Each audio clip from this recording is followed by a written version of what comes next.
Merci de choisir les Volcan News pour vous mettre au parfait de l'actualité de ce mercredi 16 avril 2025. Et à présent, les principaux titres. Les éléments de l'AFC 123 ont reconquis 4 localités des territoires de Calais et Cabaret. Nous sommes dans la province d'Issid Kivu le mardi 15 avril 2025 après des violents affrontements avec les combattants Wazalendo. Et puis l'opération d'identification de liens systémiques entre l'exploitation minière illégale et les conflits armés dans les zones affectées a débuté le 15 et ira jusqu'au 17 avril 2025 avec les différents acteurs du secteur minier. Voilà tout pour les grandes lignes. Mesdames et messieurs, installez-vous confortablement pour les détails.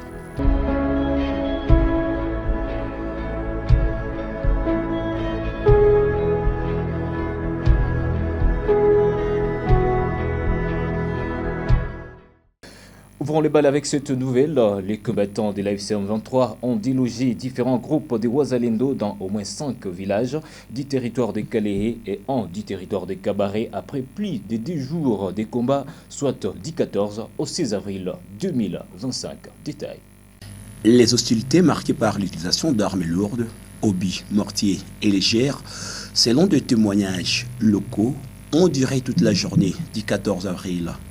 Les localités reprises incluent Lemera, Bouchakou 1, Bouchakou 2 dans le territoire des Calais et Kabamba dans le territoire des Cabarets, où 3 civils ont été tués, dont le groupement des Irambi à Katana. Selon des témoignages concordants, de renforts du M23 FC sont arrivés par le lac Kivu en provenance du Nord Kivu et par voie routière depuis Bukavu et Kavumu, où des accrochages avaient opposé le belligérant le week-end précédent. Ces déploiements fait suite à la reprise temporaire de l'aéroport de Kavumu par les Wazalendo le 13 avril dernier, affirment des sources dans la région. Ces combats s'inscrivent dans une escalade continue malgré les négociations à Doha.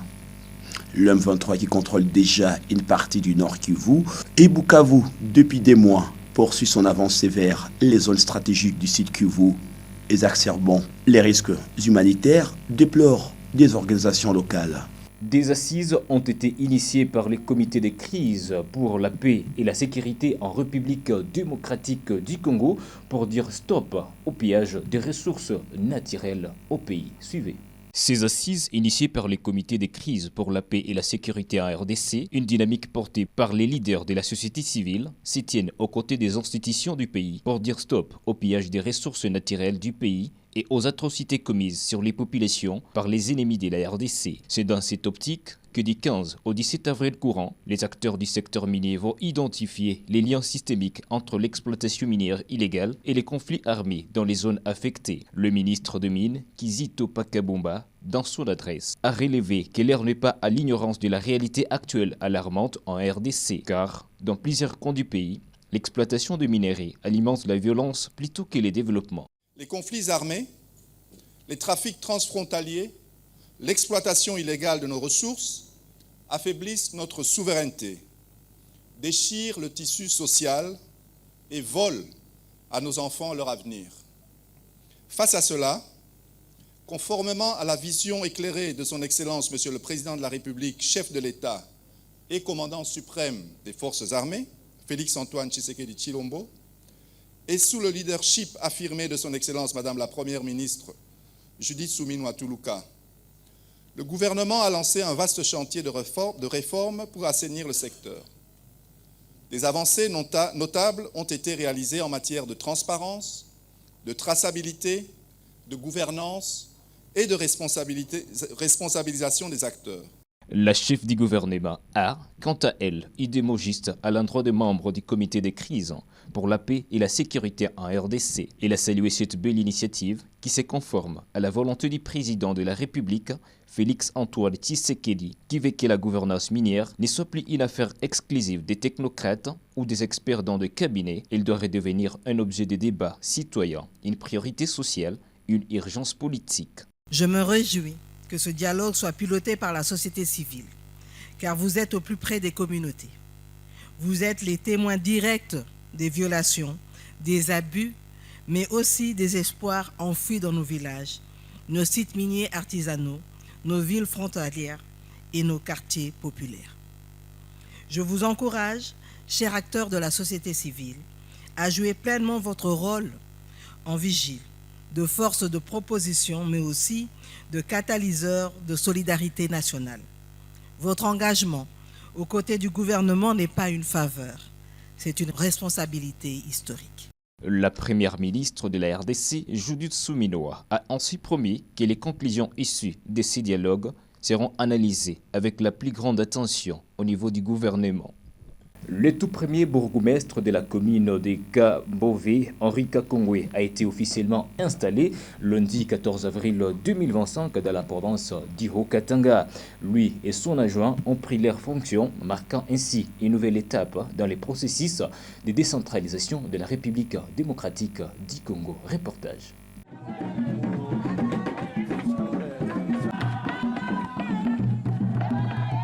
C'est dans une ambiance chaleureuse que les membres des familles et d'autres personnalités de la ville ont pris d'assaut la salle des fêtes du cercle de la Gécamine à Kambové pour la cérémonie d'installation du bourgmestre et son adjoint. Au nom du vice-premier ministre, ministre de l'Intérieur, Jacquemain Chabani, signataire de l'arrêté ministériel, le ministre provincial de l'Intérieur a procédé à cette installation. La cérémonie a débuté par la lecture officielle de l'arrêté de cette nomination, faite par les secrétaires administratifs de la commune, Mouyele Moufombo Fouyi, qui assurait jusqu'ici l'intérim à la tête de cette entité. Après cette lecture, le ministre provincial a symboliquement remis au nouveau bourgmestre les sceaux et la clé du bureau, lui conférant ainsi l'autorité administrative. Il a ensuite rappelé les principes de bonne gouvernance et de collaboration, exhortant les bourgmestres et l'administrateur du territoire de Kambové à œuvrer dans l'unité et la complémentarité pour une gestion efficace et apaisée. Je suis très content.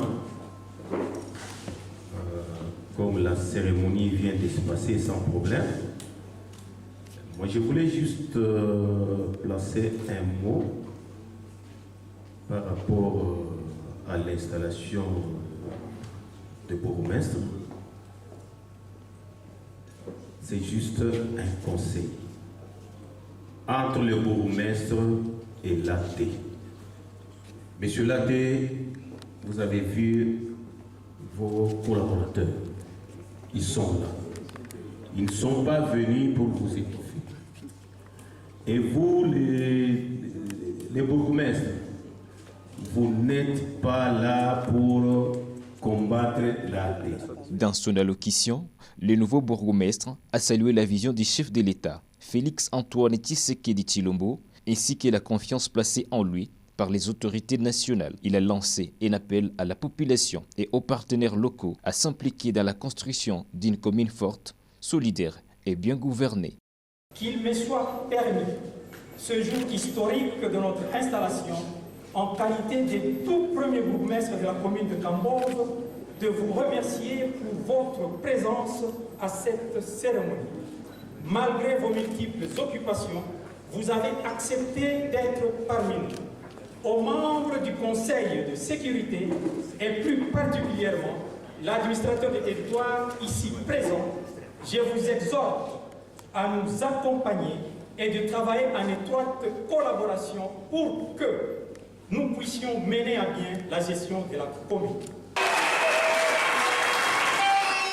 La cérémonie s'est déroulée en présence de plusieurs autorités locales, notamment l'administrateur du territoire de Kambové, le maire de la ville de Likasi, ainsi que quelques bourgmestres venus de Likasi pour témoigner leur soutien à leurs collègues. L'érection de la commune de Kambové et l'installation de ce premier animateur s'inscrivent dans le vaste programme de décentralisation de la République démocratique du Congo visant à rapprocher l'administration des citoyens et à renforcer la gouvernance locale. La ministre de l'Enseignement supérieur et universitaire, Marie-Thérèse Sombo, est en tournée de mobilisation dans les provinces à travers les universités et instituts supérieurs pour inculquer aux étudiants le message du patriotisme face à l'agression du pays. Reportage. La ministre de l'Enseignement supérieur et universitaire, Marie-Thérèse Sombo, poursuit sa tournée dans les établissements d'enseignement supérieur et universitaire du pays pour la sensibilisation à l'éveil patriotique face à la guerre d'agression dont est victime la République démocratique du Congo. Ce lundi 14 avril 2025, Marie-Thérèse Sombo était face à la communauté estudiantine de la province du Haut-Katanga, au sud-est du pays. Elle a appelé l'assistance à suivre le président de la République, Félix Tshisekedi, qui a appelé à la mobilisation générale pour barrer la route à l'ennemi à travers la sauvegarde de l'intégrité territoriale de la RDC. La cérémonie s'est déroulée à l'université de Lubumbashi. Suivant l'appel de notre chef de l'État, le grand chancelier des universités et des instituts supérieurs, qui a fait appel à la mobilisation, nous demandons à tous les Congolais de nous mobiliser derrière nos forces armées, nos vaillants Wazalendo et nos frères de l'Est. Et ainsi, il a demandé également aux ministres sectoriels. C'est ainsi que je me suis levé. Et c'est pour cette raison que je suis parmi vous. Pour vous parler, pour vous mobiliser sur l'éveil patriotique. L'avancement des technologies de l'information et communication a connu un essor fulgurant dans la ville-province de Kinshasa. Les applications de géolocalisation jouent un rôle de plus en plus central dans la fluidité des circulations, mais aussi facilitent les entreprises à gagner plus de visibilité. Reportage. Nous sommes au cœur de Kinshasa. Au milieu des journées, lorsque Pascal Bakombela s'est arrêté sur l'une de ses places parmi les plus fréquentées de la capitale congolaise. Les yeux arrivés sur son téléphone, comme ça lui arrive depuis un certain moment. Pascal veut repérer une adresse grâce à Google Maps. J'utilise Google Maps. Souvent, si je pars dans des endroits où je ne connais pas, je l'utilise et ça m'aide beaucoup vraiment. Souvent parce que si j'ai fait beaucoup de courses en ville, il y a des endroits ou des restos où je ne connais pas le lieu. Si je tape sur Google Maps, je me retrouve facilement. Et c'est un peu ça m'aide vraiment presque chaque jour. Dans ma vie quotidienne, ça m'aide. Cet habitant de Kinshasa n'en est pas à son premier essai. Il est habitué à cette application puisque Kinshasa, une grande ville en perpétuelle évolution, les adresses changent. De nouveaux commerces s'installent et certains quartiers se transforment en quelques mois. Parmi ces qui tirent le plus grand bénéfice de ces outils, il s'agit bel et bien des chauffeurs, des taxis. Les conducteurs privés figurent en tête des listes. Pour eux, les applications de géolocalisation sont devenues bien plus qu'un simple outil, mais une véritable boussole numérique. Jeff Boulangi, chauffeur taxi. Le map de géolocalisation, on est en scène, très important. Pour ça, parmi bateau, se retrouver dans une situation difficile. Et par coïncidence, on a passé à Google Maps et souvent en ma case. À partir de là, si on a passé pour nous, on se retrouver dans celle de Google Maps. Comment déjà, il marque déjà l'histoire la première fois où on a Boumaka. Pour aller à Kinshasa bien et grâce à moi, on est salarié qui s'est retrouvé. Et notre chauffeur met en avant une fonctionnalité particulièrement utile, la gestion d'un trafic à temps réel. C'est l'application Maps pour Idakangai.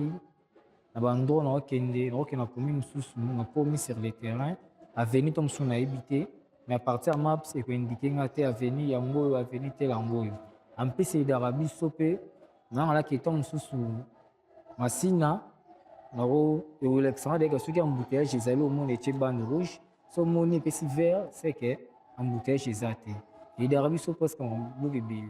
Un ingénieur en télécommunication de l'Institut supérieur des techniques appliquées ISTA a donné certaines explications. James Galilée, ingénieur en télécommunication. La géolocalisation d'abord, c'est une technologie qui permet de trouver des positionnements, des objets, des personnes, voire même des endroits. Si nous prenons un exemple par rapport à nos téléphones, à partir de nos GPS qui se trouvent dans nos téléphones, il y a maintenant contact ou communication avec les satellites. C'est ce qui permet à ce que les données puissent arriver au niveau des satellites. Donc, concernant par exemple des endroits ou des maisons, des restos, des hôtels, et là maintenant, ce sont les propriétaires qui mettent leurs coordonnées au niveau de l'Internet via Google Maps et tant d'autres applications. Parce que ce n'est pas tous les endroits qu'on trouve dans nos recherches. Avec la croissance rapide de Kinshasa, les applications de géolocalisation jouent un rôle de plus en plus central. Elles permettent non seulement de mieux s'orienter, mais aussi de fluidifier la circulation et d'aider les entreprises à gagner en visibilité. Pourtant, certaines personnes hésitent encore à pouvoir les adopter, faute de connaissances ou alors par méfiance envers la technologie. Nous voici arrivés à la fin de cette livraison d'actualités sur le Volcan News. Mesdames et messieurs, merci à vous de nous avoir suivis. Portez-vous bien, vous et les vôtres. Au revoir.